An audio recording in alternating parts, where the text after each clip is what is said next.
আসসালামু আলাইকুম।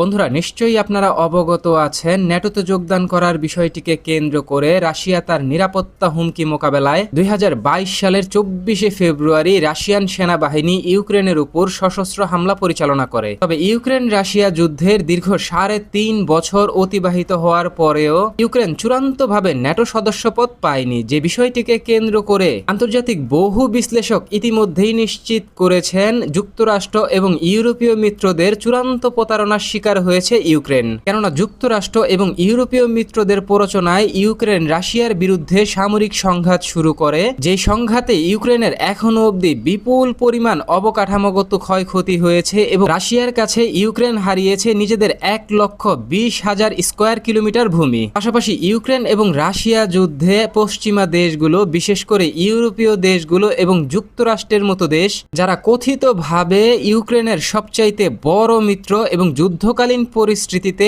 ইউক্রেনের জন্য সবচাইতে বড় অস্ত্র সাপ্লায়ার, তারা বিলিয়ন বিলিয়ন ডলারের অস্ত্র সাপ্লাইয়ের বিনিময়ে ইউক্রেনের অন্তত পক্ষে $1 ট্রিলিয়ন খনিজ সম্পদ দখল করে নিয়েছে, যা ইউক্রেনকে বলা হয়েছে, আমরা যেই বিপুল পরিমাণ সমরাস্ত্র আপনাকে দিয়েছি রাশিয়ার সাথে যুদ্ধ পরিচালনা করার জন্য, তার ব্যয় অবশ্যই আমাদেরকে মেটাতে হবে আপনাদের। যে বিষয়টিকে কেন্দ্র করে ইউক্রেন বাধ্য হয়ে নিজেদের খনিজ সম্পদ ইউরোপীয় দেশগুলো এবং যুক্তরাষ্ট্রের হাতে তুলে দিতে বাধ্য হয়। এক্ষেত্রে যুক্তরাষ্ট্র যে ফ্রি সহযোগিতা করেছে বা পশ্চিমা মিত্র যেই দেশগুলো রয়েছে তারা যে কোনো স্বার্থ ছাড়াই ইউক্রেনকে সহযোগিতা করেছে, বিষয়টা কিন্তু মোটেও এমন নয়।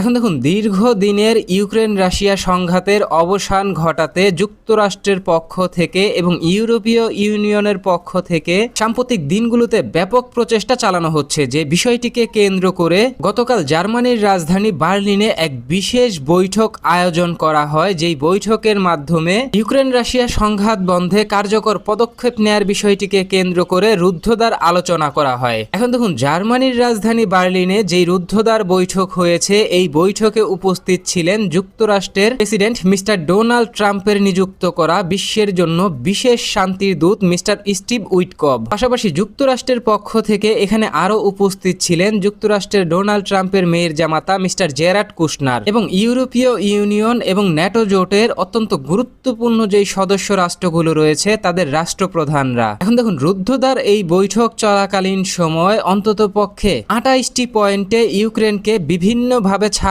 দেওয়ার জন্য বা 28টি পয়েন্ট তৈরি করা হয় এই যুদ্ধবিরতি কার্যকর করার জন্য, যেখানে ইউক্রেনীয় প্রেসিডেন্ট মিস্টার ভ্লাদিমির জেলেনস্কি তিনি তার এক বক্তব্যে বলেছেন, রাশিয়া অথবা যুক্তরাষ্ট্র ইউক্রেনকে যেই ভূমি ছাড় দেওয়ার কথা বলছে, বিশেষ করে জাপোরিজিয়া, খেরসন, লুনেক্স এবং দোনেক্স এই অঞ্চলগুলোতে কোনো ধরনের ছাড় দিবে না ইউক্রেন। ইউক্রেনীয় প্রেসিডেন্ট তিনি তার বক্তব্যে এটাও নিশ্চিত করেন, ইউক্রেনের সাধারণ নাগরিক এবং আমি ইউক্রেনের প্রেসিডেন্ট এক বিন্দু পরিমাণ ইউক্রেনীয় ভূমি রাশিয়াকে হস্তান্তর করতে কোনোভাবেই তৈরি না। তাই রাশিয়া অথবা পশ্চিমা বিশ্বের যেই দেশগুলো রয়েছে তাদের যেই অযাচিত দাবি তা ইউক্রেনীয় জনগণ চূড়ান্তভাবে প্রত্যাখ্যান করবে। এখন দেখুন, ইউক্রেনীয় প্রেসিডেন্ট মিস্টার ভ্লাদিমির জেলেনস্কি তিনি তার বক্তব্যে এটাও নিশ্চিত করেছেন, আমরা দীর্ঘদিন যাবৎ ন্যাটো সামরিক জোটে অংশগ্রহণ করার জন্য আবেদন করেছি, তবে আমরা রাশিয়াকে বড় ছাড় দিতে পারি এক্ষেত্রে, তা হচ্ছে আমরা আনুষ্ঠানিকভাবে ন্যাটো জোটে অংশগ্রহণ করব না এবং আমরা যেই ন্যাটো জোটের কাছে ন্যাটোতে যোগদান করার জন্য আগ্রহপত্র প্রেরণ করেছি তা আমরা চূড়ান্তভাবে প্রত্যাহার করব। এটা রাশিয়ার জন্য ইউক্রেনের পক্ষ থেকে বড় ছাড় হিসেবে বিবেচনা করা হতে পারে। তবে ইউক্রেনীয় প্রেসিডেন্ট মিস্টার ভ্লাদিমির জেলেনস্কি তিনি তার বক্তব্যে এটাও নিশ্চিত করেন, ইউক্রেন যেহেতু ন্যাটো জোটে যোগদান করবে না, তবে ইউক্রেনের নিরাপত্তা নিশ্চিত করতে যুক্তরাষ্ট্র এবং ইউরোপীয় ইউনিয়নের যেই দেশগুলো রয়েছে তাদেরকে অবশ্যই ইউক্রেনকে নিরাপত্তার গ্যারান্টি দিতে হবে, যা হবে ন্যাটোর আর্টিকেল 5 মতো, যার অধীনে ইউক্রেনীয় প্রেসিডেন্ট মিস্টার ভ্লাদিমির জেলেনস্কি ভবিষ্যৎ রাশিয়ান আগ্রাসন মোকাবেলায় ইউরোপীয় ইউনিয়ন, জাপান এবং যুক্তরাষ্ট্রের নিরাপত্তার গ্যারান্টির অধীনে থাকবে এবং নিজ ভূখণ্ডের নিরাপত্তা নিশ্চিত করবে। তবে যুক্তরাষ্ট্রের পক্ষ থেকে ইউক্রেনীয় প্রেসিডেন্ট ভ্লাদিমির জেলেনস্কির এই নিরাপত্তার গ্যারান্টির বিষয়টিকে কেন্দ্র করে এখনো কোনো ধরনের আশ্বাস প্রশ্বাস বা দীর্ঘশ্বাস কিছুই দেয়া হয়নি।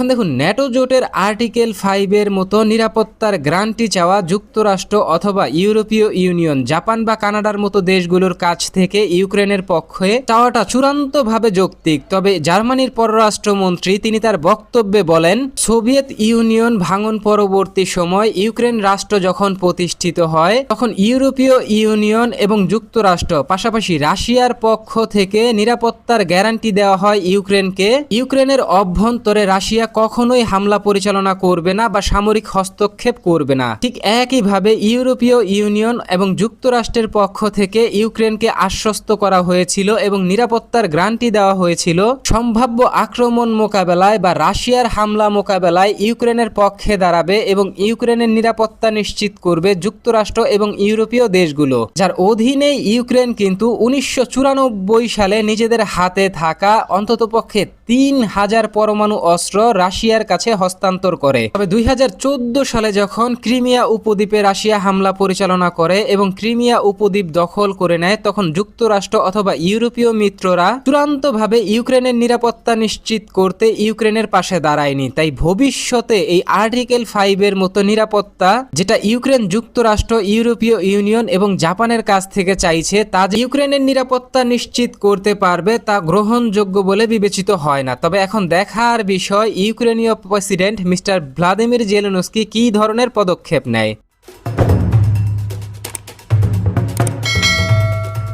এখন দেখুন, বিশ্ব সম্প্রদায় যখন রাশিয়ার সাথে যুদ্ধবিরতি চুক্তি কার্যকর করার জন্য ব্যাপক আলোচনা চালাচ্ছে, তখন রাশিয়ার পক্ষ থেকে ইউক্রেনের অভ্যন্তরে অত্যন্ত ভয়াবহ হামলা পরিচালনা করা হয়েছে। যে বিষয়টিকে কেন্দ্র করে গতকাল ইউক্রেনীয় প্রতিরক্ষা বাহিনী অধিকৃত যেই অঞ্চলগুলো রয়েছে রাশিয়া যেটা দখল করে রেখেছে, পাশাপাশি ক্রিমিয়া সহ রাশিয়ার মূল ভূখণ্ডের অন্ততপক্ষে 3টি স্থানকে লক্ষ্য করে কয়েক শতাধিক ড্রোন দিয়ে হামলা পরিচালনা করেছে। যে বিষয়টিকে কেন্দ্র করে রাশিয়ার পক্ষ থেকে ইতিমধ্যেই নিশ্চিত করা হয়েছে ক্রিমিয়ায় অন্ততপক্ষে 2টি গ্যাস ডিপো এবং অয়েল ডিপো সম্পূর্ণরূপে ধ্বংস হয়ে গেছে। ঠিক একইভাবে ইউক্রেনের যেই অধিকৃত অঞ্চলগুলো বর্তমানে রাশিয়া দখল করে রেখেছে, এই অঞ্চলগুলোতে রাশিয়ার যুদ্ধ পরিচালনা করতে যেই জ্বালানি সরবরাহ ব্যবস্থা ছিল তা চূড়ান্তভাবে ধ্বংস করে দিয়েছে ইউক্রেনীয় ড্রোনগুলো। ঠিক একইভাবে ইউক্রেন কৃষ্ণসাগর উপকূলীয় অঞ্চলগুলোতে যে রাশিয়ার তেলের সরবরাহের ব্যবস্থা রয়েছে তাও চূড়ান্তভাবে ধ্বংস করে দিয়েছে, যা ইউক্রেনের জন্য যুদ্ধবিরতি চুক্তি চলাকালীন সময় রাশিয়ান হামলার মোক্ষম জবাব হিসেবে চিহ্নিত হয়েছে। এখন দেখুন, যদিও রাশিয়ার পক্ষ থেকে নিশ্চিত করা হয়েছে তারা ইউক্রেনীয় অন্ততপক্ষে 150টি ড্রোনকে প্রতিহত করেছে, তবে ইউক্রেনীয় এই ড্রোন হামলা রাশিয়ার ব্যাপক ক্ষয়ক্ষতি হয়েছে, এটা রাশিয়ার পক্ষ থেকেই নিশ্চিত করা হয়েছে।